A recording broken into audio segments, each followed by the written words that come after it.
Suit me up, Uncle Alfred.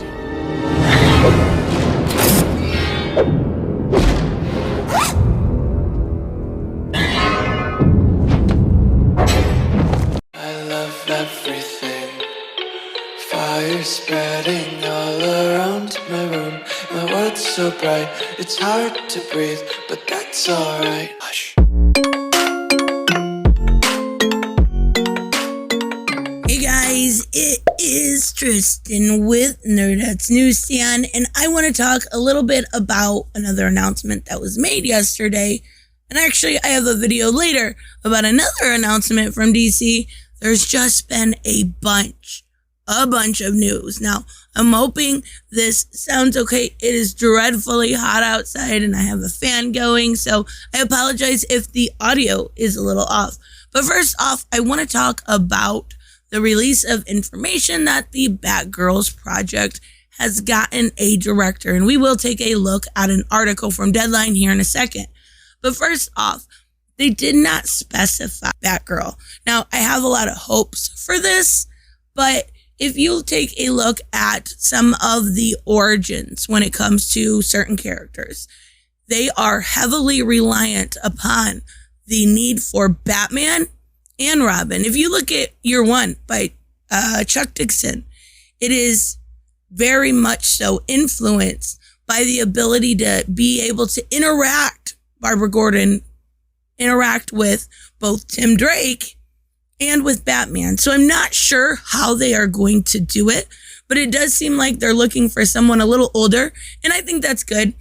I don't think we need a 14-year-old Barbra Gordon, or that's my assumption. Now we'll talk about who else it could also be, but I also think that having somebody probably in their mid-20s would be best, especially if you aren't going to rely upon having a Batman. And now I do know they want to feature Commissioner Gordon, but this is a standalone film. Also, the Batman is a standalone film. So from my understanding, we're not going to see Jeffrey Wright as Commissioner Gordon.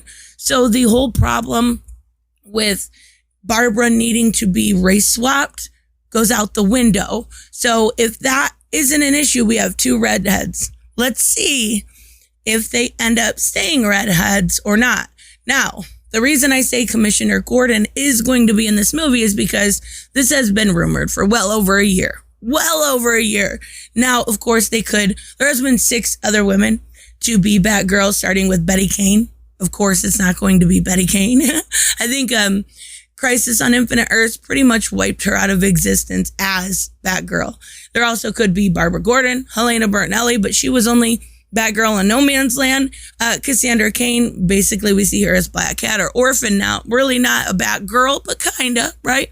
You could also see Stephanie Brown and go through the storyline of being the daughter of Cluemaster, the Tim Drake love. Then again, you need a Robin, and her also becoming a Robin. But in order to do that, you need a Robin. So that kind of rules out Stephanie Brown. And then there was the very short-lived Charlotte Gage Radcliffe, who was only a Batgirl because there was missing a Batgirl in Gotham, and then Barbara told her no. So I'm assuming, and from here on out, I'm going to assume it's going to be Barbara Gordon. It is what only makes sense. Now, there are 2 ways they could go about this. There are 2 really good ways they could go about this. Long ago, actually on Halloween, I did a video of her origin, her original origin, where she dresses up as Batgirl on Halloween for a Halloween party and ends up having Killer Moth, and that's how she ends up becoming Batgirl, right? So if Batman is not there to intercede, they're going to have to go a different way. Now, there's 2 huge things I want them to either include, one or the other. I think if they need to keep the fact that she's a librarian or briefly a politician, either way would work. But I would say librarian is really one of those center focal points. Also her intelligence. And it's also how you could introduce a couple different characters if you're not going to rely upon the Bat family, right? We saw her in animation be pretty good friends with Poison Ivy. We just recently talked about that with Margot Robbie. You could also introduce Alyssa Yeh and she was DC's first openly transgender character. So if that's the way they want to go, we have storylines by Gail Simone for that. So I'm not sure exactly the way they're going to go, but for sure, 100% for sure, we do have a director.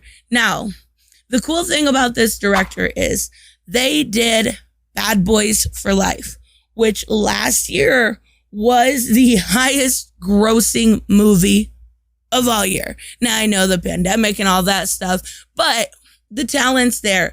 I do believe they are also involved with a couple of, I think, 2 episodes for the Miss Marvel Disney Plus show. So they're going to both of the big 2, right?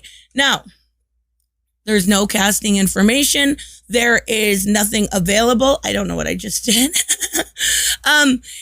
But I would like to see one girl, and I think her name is Anna Taylor-Joy. She played in New Mutants, and I know she's in Queen's Gambit also. I think she would be absolutely perfect for this cast. I think she could get it down. I think there's a lot of girls that would really do well, but she's also the perfect age range, kind of that build. I think she would be awesome. She's got a wide range, a variety of acting abilities. I haven't seen Queen's Gambit. I'm not really interested in it, but I know a lot of people didn't. I love New Mutants. I thought it was a good movie, and she did a great job in it. She was definitely like stealing the scene every time she was in it. There are a lot of real redheads. They could even use somebody like Emma Stone, but I believe she's probably too old for it at this point. Or they could race swap. And I'm not sure that too many people would be happy with that. It is a direct to HBO Max. They went to kind of introduce the character and then use her on a wider scale, a wider variety of platforms. So once they introduce her in her solo series, she can go in this series or go in that series. I believe they want to do the same with the Static IP, which is awesome. Michael B. Jordan being involved in that, I can't imagine it's not going to be awesome. But I believe this one we will be getting Barbra Gordon.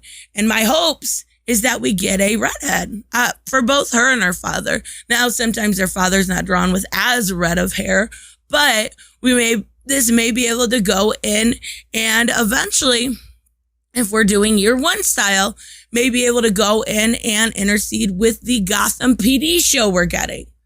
I don't know.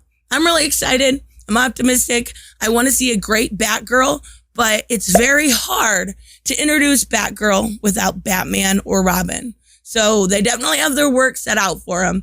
And I'm hoping, I know as of a year and a half ago, Christina Hodson had wrote a script for this. Christina Hodson wrote Birds of Prey. She's also working on The Flash. I hope they got somebody else. I don't think she did a very good job when it came to Birds of Prey. I haven't seen The Flash yet. It's not out, obviously. So we don't know how that's going to turn out to be. But I'm not her biggest fan. I hope they get somebody else. So we'll have to wait and see. I'm definitely excited, optimistic about it. I'm going to kind of keep an eye on where casting goes. Maybe we'll get some idea DC fandom. Maybe not. Anyways, let me know, of course, what you guys think. I will see you in the next one. Bye-bye.